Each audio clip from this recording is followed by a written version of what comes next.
ৰাজ্যত ভয়ংকৰ হাৰত চলিছে বন্যজন্তুৰ অংগ পতংগৰ চোৰাং সৰবৰাহ। কোটি কোটি টকাৰ বিনিময়ত ম্যানমাৰ হৈ চীনলৈ সৰবৰাহ হয় বাঘৰ ছাল, কংকাল।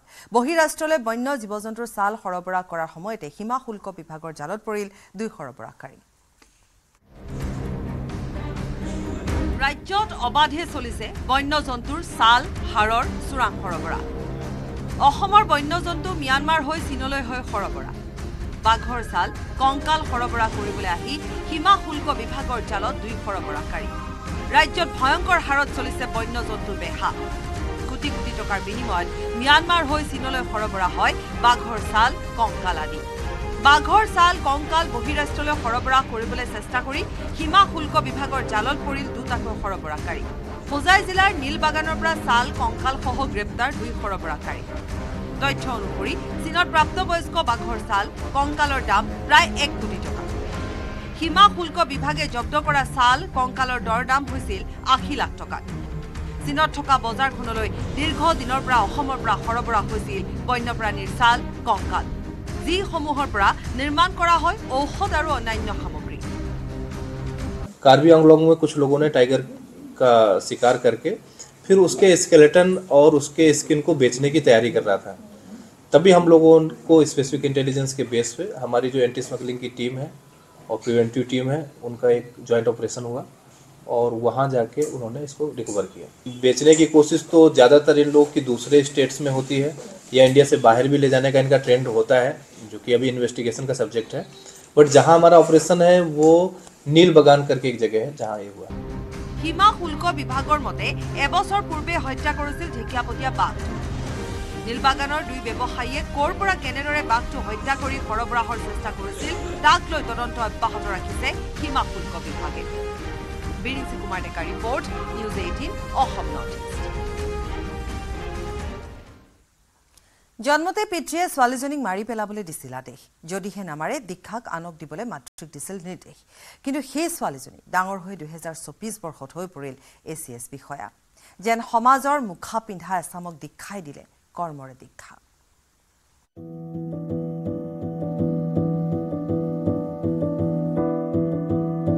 পিতৃয়ে জন্মতেই প্ৰাণে মাৰিব খোজা ছোৱালীজনী আজি ACS বিষয়া হ'ল। মাতৃলৈ দীক্ষাই কৰিলে কৃতিত্বৰ উৎসৰ্গা। I want to thank my mom for being there in this entire journey. And it's because of her I was able to do so good in this examination. দীক্ষাৰ বাবে মাতৃ এদিন কৰিছিল বিবাহ বিচ্ছেদ, ভৰি দিছিল কণ্টকময় জীৱন পথত। অকলশৰে কণমানি দীক্ষাক কোলাত লৈ বাট বুলিছিল অনিশ্চিত জীৱনৰ দিশে। অংগনবাদী কৰ্মীৰূপে কৰ্মত নিয়োজিত হৈ কৰিছিল দীক্ষাৰ ভৰণ পোষণ। কাৰণ দীক্ষাৰ পিতৃ পৰিয়ালে জন্মৰ পাছৰে পৰা মাতৃক কৰিছিল চৰম মানসিক অশান্তি। দীক্ষাক মাৰি পেলাওক, নহলে দীক্ষাক দি দিয়ক আনক। 1 মাস 12 দিন ছিল, তারপর আসলাম। অনেক যন্ত্রণা করেছে ওরা, ওকে মেরেও ফেলতেছিল। কিন্তু সেই দীক্ষাৰ মাতৃয়ে নীৰৱে কৰা যুদ্ধৰ প্ৰমাণ যেন ৰাজপথৰ এইসমূহ ফটকা। সদ্যঘোষিত APSCৰ ফলাফলত শ্ৰীভূমি জিলাৰ নাম উজ্বলাবলৈ সক্ষম হৈছে অংগনবাদী কৰ্মীৰ কন্যা দীক্ষা চৰকাৰে। APSCত 8ম স্থান দখল কৰি চমক সৃষ্টি কৰিবলৈ সক্ষম হৈছে দীক্ষাই। আৰু এইটো মোৰ ফাৰ্ষ্ট এটেম্প আছিলে। মই ফাৰ্ষ্ট এটেম্পত ACSত 8th rank পাইছোঁ। চ' যেতিয়া মই পষ্টিং পাম, মই today মোৰ for the people I will do everything that will be possible. শ্ৰীভূমিৰ ডাকবাংলো ৰোডৰ এটা ভাড়াঘৰত থাকি মাতৃ বেবী চৰকাৰে অতি কষ্টৰে পঢ়ুৱাইছিল দীক্ষাক। উচ্চতৰ মাধ্যমিকত সুখ্যাতিৰে উত্তীৰ্ণ হোৱাৰ পাছৰে পৰা প্ৰাগজ্যোতিষপুৰ মহাবিদ্যালয় স্নাতক ডিগ্ৰী লাভ কৰিছিল দীক্ষাই। কন্যা সন্তান হয়েছিল, যখন শুনলাম যে আমার মেয়ে হয়েছে তখন আমি একটা জুড়ে চিৎকার দিয়ে বললাম যে আমি না, আমি ওকে নেব না। আমি ভয় পেয়ে গেছিলাম এই বাচ্চাকে নিয়ে আমি কোথায় যাব, কি করব। তারপর আস্তে আস্তে ভাবলাম যে আমি তো অল্প স্বল্প পড়াশোনা করেছি, কিছু একটা তো করতে পারবো। দৰিদ্ৰতাৰে যুঁজ দি কোনো ধৰণৰ প্ৰশিক্ষণ অবিহনেই দীক্ষাই এই কৃতিত্ব অৰ্জন কৰিছে।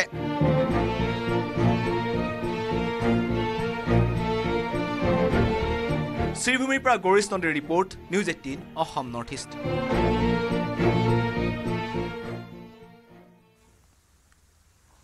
বাৰে বাৰে ভাৰত বিৰোধী সিদ্ধান্তৰে বাংলাদেশে ভাৰতক জনাইছে প্ৰত্যাহ্বান। চেনিৰ পিছত ভাৰতৰ পৰা আলু আৰু পিঁয়াজৰ আমদানি বন্ধ কৰাৰ সিদ্ধান্ত মহম্মদ ইউনুছ চৰকাৰৰ। ভাৰতৰ সলনি পাকিস্তানৰ পৰা আলু পিঁয়াজ আমদানিৰ পৰিকল্পনা।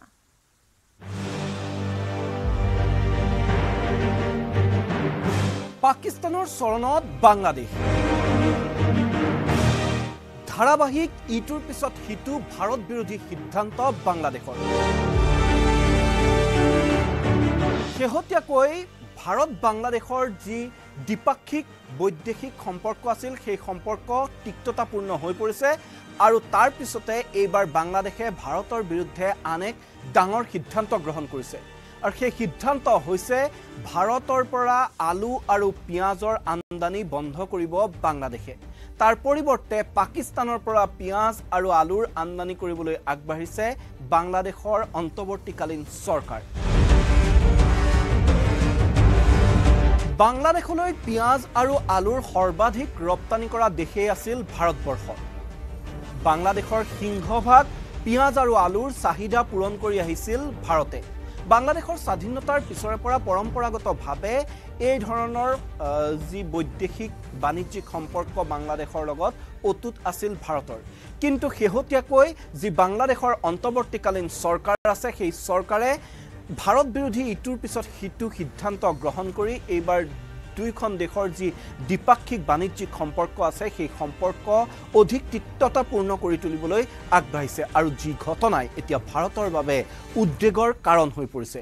কিয়নো লাহে লাহে যেন ভাৰতৰ পৰা পাকিস্তানৰ অধিক কাষ চাপি গৈছে বাংলাদেশ। ইতিমধ্যে পাকিস্তানৰ পৰা চেনি আমদানি কৰাৰ কথা ঘোষণা কৰিছিল বাংলাদেশৰ অন্তৱৰ্তীকালীন চৰকাৰে আৰু তাৰ পিছতে এতিয়া ভাৰতৰ পৰা পিঁয়াজ আলুৰ আমদানি বন্ধ কৰিবলৈ আগবাঢ়িছে বাংলাদেশৰ এই চৰকাৰখন। এইখিনিতে মই কিছু তথ্য দিব বিচাৰিছোঁ যে বিগত বৰ্ষসমূহত কেনেদৰে বাংলাদেশে ভাৰতৰ পৰা কিমান পৰিমাণৰ আলু আৰু পিঁয়াজ তেওঁলোকে আমদানি কৰিছিল। 2023 আৰু 24 বিত্তীয় বৰ্ষত পিঁয়াজৰ ৰপ্তানি কৰিছিল বাংলাদেশলৈ ভাৰতে 7.24 লাখ টন আৰু তাৰ পূৰ্বৰ বছৰত ভাৰতে 6.71 লাখ টন পিঁয়াজ বাংলাদেশলৈ ৰপ্তানি কৰিছিল। এনে বৃহৎ পৰিসৰত ভাৰতৰ পৰা পিঁয়াজ আৰু আলু বাংলাদেশে আমদানি কৰি আছিল আৰু এতিয়া সেই আমদানি বন্ধ কৰাৰ এক সিদ্ধান্ত গ্ৰহণ কৰিছে বাংলাদেশৰ চৰকাৰে। আৰু এই বাংলাদেশ চৰকাৰৰ যি সিদ্ধান্ত এই সিদ্ধান্তই যে ভাৰতৰ কৃষক তথা ব্যৱসায়ীসকলকো যথেষ্ট ক্ষতি কৰিব সেই কথা এক প্ৰকাৰ নিশ্চিত হৈ পৰিছে। এইখিনিতে এটা কথা ক'ব লাগিব যে বাংলাদেশে পৰম্পৰাগতভাৱে ভাৰতৰ পৰা পিঁয়াজ আৰু আলু আমদানি কৰি আহিছে যদিও সামান্য পৰিমাণে ম্যানমাৰ, পাকিস্তান আৰু চীন আদিৰ পৰাও সামান্য পৰিমাণে আলু পিঁয়াজ আমদানি কৰিছিল। কিন্তু এতিয়া ভাৰতৰ পৰা এই পিঁয়াজৰ আমদানি বন্ধ কৰি এক প্ৰকাৰ ভাৰতক যেন কঠোৰ সকিয়নি দিব বিচাৰিছে বাংলাদেশৰ চৰকাৰে আৰু এই ক্ষেত্ৰত এতিয়া ভাৰতৰ উদ্বেগ বৃদ্ধি পোৱাটোৱে স্বাভাৱিক। কিয়নো প্ৰতিবেশী ৰাষ্ট্ৰখনৰ যদি এনেদৰে বৈৰিতা বাঢ়ি গৈ থাকে তেতিয়াহ'লে ভাৰতৰ ভৌগোলিক অখণ্ডতাৰ বাবেও এক ভাবুকিৰ সৃষ্টি হোৱাৰ সম্ভাৱনা থাকে। আৰু বাংলাদেশে এই ক্ষেত্ৰত কৈছে যে ভাৰতৰ বজাৰত যি পিঁয়াজৰ আৰু আলুৰ মূল্য বৃদ্ধি হৈছে সেইবাবেই তেওঁলোকে বিকল্প উৎস বিচাৰিবলৈ বাধ্য হৈছে আৰু তাৰ সমান্তৰালকৈ এতিয়া ত্ৰিপুৰালৈও এক ভাবুকিৰ সৃষ্টি হৈছে। কিয়নো ত্ৰিপুৰাৰ সৈতে যি শক্তিৰ চুক্তি আছিল, শক্তি আদান প্ৰদানৰ চুক্তি আছিল, সেই চুক্তি অনুসৰি ত্ৰিপুৰাৰ যি ৰাজ্যিক বিদ্যুৎ পৰিষদে বাংলাদেশক বিদ্যুৎ যোগান ধৰি আহিছিল আৰু তাৰ বাবে এতিয়া বাংলাদেশৰ পৰা ত্ৰিপুৰাই পাবলৈ আছে প্ৰায় 161 কোটি টকা। আৰু যি বাংলাদেশৰ শেহতীয়াকৈ একাংশ লোকে কিছু অপপ্ৰচাৰ চলোৱা দেখা গৈছে যে তেওঁলোকে ভাৰতৰ বিৰুদ্ধে যুদ্ধ কৰিব পাৰিব, তেওঁলোকে ভাৰতক আক্ৰমণ কৰাৰ হুংকাৰ দিছে, 4 দিনত অসম কলকাতা দখল কৰিব পাৰিব বুলি তেওঁলোকে দাবী কৰিছে। এনেসমূহ যিসমূহ ঘটনা, এই ঘটনা যে বাংলাদেশৰ লোকৰ মাজত প্ৰচাৰ চলোৱা হৈছে, ইয়াত যে এক প্ৰকাৰ তৃতীয় শক্তি জড়িত আছে সেই কথা কিন্তু নিশ্চিত। এই ক্ষেত্ৰত ভাৰতৰ বৈদেশিক মন্ত্ৰণালয়ে কি ব্যৱস্থা গ্ৰহণ কৰে সেই কথা কথাৰ ওপৰতে তাৰ প্ৰতি সকলোৱে লক্ষ্য ৰাখিছে কেন্দ্ৰীয় চৰকাৰে এই ক্ষেত্ৰত কি ব্যৱস্থা গ্ৰহণ কৰিব আৰু বাংলাদেশৰ এনে যি উদ্ধতালি এই উদ্ধতালি ৰোধৰ বাবে কেনেধৰণৰ ব্যৱস্থা এতিয়া ভাৰতে গ্ৰহণ কৰিব সেয়া পৰৱৰ্তী সময়ত লক্ষণীয় হ'ব। শিৱসাগৰ গৌৰীসাগৰৰ ৰিহেব চেণ্টাৰত অঘটন সংঘটিত হৈছে। অভাৰকম ফাউণ্ডেশ্যন নামৰ ৰিহেব চেণ্টাৰত মৃত্যু হ'ল এজন যুৱকৰ। সবিশেষ জনাব আমাৰ সাংবাদিক প্ৰদীপ গগৈ। শিৱসাগৰৰ গৌৰীসাগৰৰ এটা ৰিহেব চেণ্টাৰত এটা অঘটন সংঘটিত হৈছে। ৰিহেব চেণ্টাৰটোত থকা এগৰাকী যুৱক মৃত্যুৰ মুখত পৰিছে। কি কাৰণে মৃত্যু হ'ল তাৰ সবিশেষ জানিব পৰা হোৱা নাই।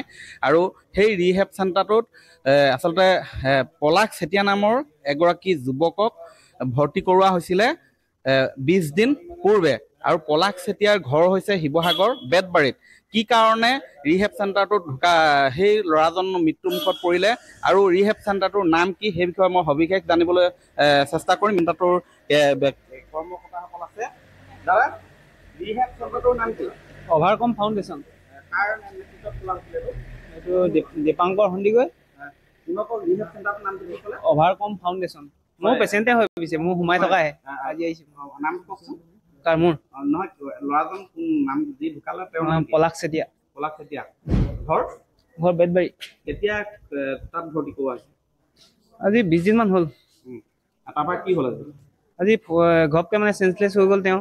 মানে 5:30 6টামান বজাত চেঞ্চলেছ হৈ গ'ল। তাৰপৰা আমি ইয়ালৈ লৈ আহিলোঁ। মোৰ পেচেণ্টে সোমাই থকাই, কিন্তু মই আজি বাহিৰলৈ ওলাই আহিছোঁ। কি হ'ল ঘটনাটো কওকচোন। ঘটনাটো মানে তেওঁ পটককৈ চেঞ্চলেছ হৈ গ'ল, ক'ব নোৱাৰা হৈ গ'ল। আমি মানে ওপৰত আছে সেইখন সেই চেণ্টাৰখন, ওপৰৰ পৰা 3 মহলৰ ওপৰত আছে। ওপৰৰ পৰা এনেকৈ লৈ আহি আমি গাড়ীত উঠাই লৈ আহিলোঁ। ইয়াত নাই বুলি কৈছে। নামটো কি ৰিহেব চেণ্টাৰটো? Overcome foundation. কোন ঠাইত আছে? গৌৰীসাগৰ গৌৰীহাটৰ ওপৰত। নাম আপোনাৰ দীপাংকৰ সন্দিকৈ আৰু অংশুমান গগৈ। কিমান আছে এতিয়া তাত? টোটেল আমাৰ পেচেণ্ট আছে 17-18টামান হ'ব মোৰ হেৰি। কিমান সময় ঘটনা আজি? আজি আপুনি 5:30 6টা মানে চেঞ্চলেছ হৈ যোৱা। তাত মানে ঘৰৰ পৰা নিচা ডায়েবেটিছ আছিলে। ডায়েবেটিছ তাৰপৰা আজি মানে ঘপকৈ চেঞ্চলেছ পৰি গ'ল তেওঁ। মানে ইতিমধ্যে তেওঁ সদৰি কৈছে যে এই যিটো ৰিহেব চেণ্টাৰ অভাৰকম ফাউণ্ডেশ্যন নামৰ এটা ৰিহেব চেণ্টাৰ আছে শিৱসাগৰৰ গৌৰীসাগৰত। আৰু সেই ৰিহেব চেণ্টাৰটোতে পলাশ চেতিয়া নামৰ এগৰাকী 25 বছৰীয়া যুৱকৰ মৃত্যু হৈছে। আৰু তেখেত আচলতে কি কাৰণে মৃত্যুমুখত পৰিলে সেই বিষয়ে বৰ্তমানলৈকে সঠিকভাৱে জানিব পৰা হোৱা নাই। যদিও তাৰ এইসকল কৰ্মচাৰী আছে, মই দেখুৱাইছোঁ শিৱসাগৰৰ প্ৰগতি হস্পিটেললৈ সেই যুৱকজনক লৈ অনা হৈছিলে। তাৰ পিছতে প্ৰগতি হস্পিটেলত যেতিয়া চিকিৎসালয়ত যেতিয়া পাইছেহি, ইয়াতে চিকিৎসকে মৃত বুলি ঘোষণা কৰিছে। আৰু বৰ্তমান যিহেতু এটা ৰিহেব চেণ্টাৰত এই যুৱকজন আছিলে পলাশ চেতিয়া নামৰ, আৰু বৰ্তমান আৰক্ষী আহি তদন্ত কৰিছে। মই ইয়াত দেখুৱাইছোঁ শিৱসাগৰত এই প্ৰগতি হস্পিটেলত বৰ্তমান মৃতদেহ ৰাখি থোৱা আছে আৰু আৰক্ষী আহি উপস্থিত হৈ ইয়াত তদন্ত আৰম্ভ কৰিছে। Coming up, presented by Italian olive oil আৰু ভেষজৰ গুণেৰে সমৃদ্ধ জেক অলিভ অইল বডি অইল। খন্তে পিছতে দেশ বিদেশ তথা ৰাজ্যৰ 100টা খবৰলৈ দ্ৰুত সংবাদ। Coming up, presented by Italian olive oil আৰু ভেষজৰ গুণেৰে সমৃদ্ধ জেক অলিভ অইল বডি অইল। ইয়াৰে সৈতে বাতৰিৰ পৰা বিদায় লৈছোঁ। নমস্কাৰ।